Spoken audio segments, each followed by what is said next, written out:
It's a new year, which means new movies. So one of the most anticipated films of 2019 is Disney's remake of The Lion King. Everything the light touches is our kingdom. But a king's time as ruler rises and falls like the sun. That's going to be huge because we all love the animated version.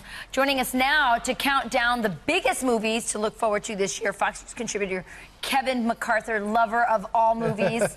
Kevin knows a lot. He knows a lot. So let's talk about Lion King really quick here because it is going to be huge, isn't it?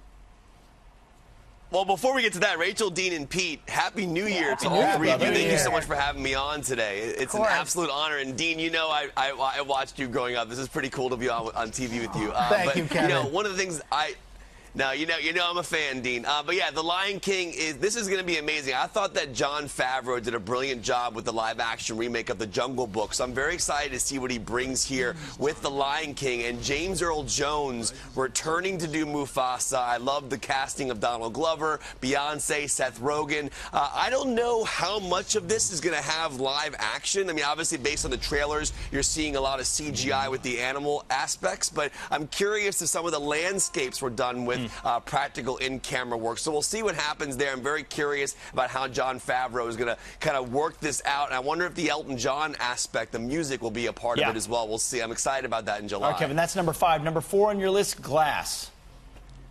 Yes, I cannot wait for this. So over the years, I've been a big M. Night Shyamalan fan. I think Unbreakable might be my favorite movie of his next to The Sixth Sense. And then surprisingly, the movie Split was a huge surprise sequel to Unbreakable. And now we're going to get the third film in the Unbreakable universe. We have James McAvoy, Samuel L. Jackson, and Bruce Willis. I cannot wait for this film. I love M. Night Shyamalan. I'm excited to see him kind of return to the form that he had back in the 90s with those amazing horror films. All right, here's one that I'm really looking forward to, Kevin, and it's Us, directed by Jordan Peele. Now, he did a great job with Get Out. I saw the trailer for this thing, scared the bejesus out of me.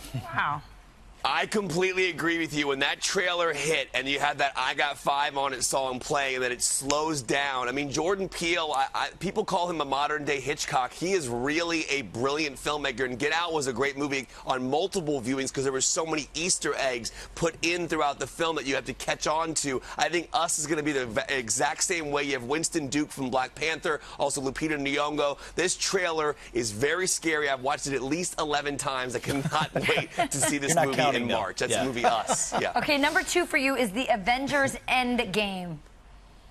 Yeah, I mean, listen, the Russo brothers did such a brilliant job, Rachel, with the movie Avengers Infinity War. I think they're my favorite filmmakers working right now in the Marvel Cinematic Universe. They did Captain America Civil War, Captain America Winter Soldier, obviously Avengers Infinity War, which had one of the most insane endings of all time. I loved Josh Brolin as Thanos. But Endgame, the new trailer that came out, gives us a peek into what the Avengers are doing post what happened with Infinity War. I love this trailer because it doesn't give away too much, but gives us enough to hold us over until April. I cannot wait to see what happens in Avengers Endgame. Kevin, the superhero movies seem to see no end. We'll see. We'll check it out. Now, number 1, Once Upon a Time in Hollywood.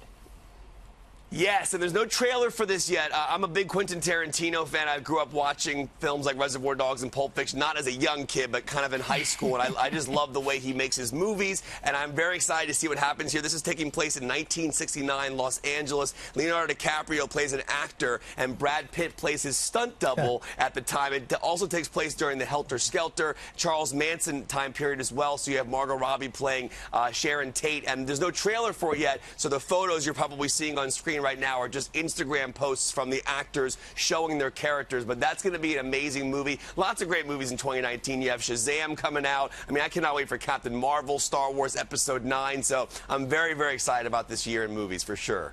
Big year for movies, Dean. Big year. It is. And thank you, Kevin. Appreciate that. And we'll hear more from you as the year progresses, I'm quite sure. Thank you, Kevin. Happy New Year. Happy New Year. Happy New Year, Man of Steel. Happy New Year, sir. Bye, Dean. Bye-bye, Kevin. All right.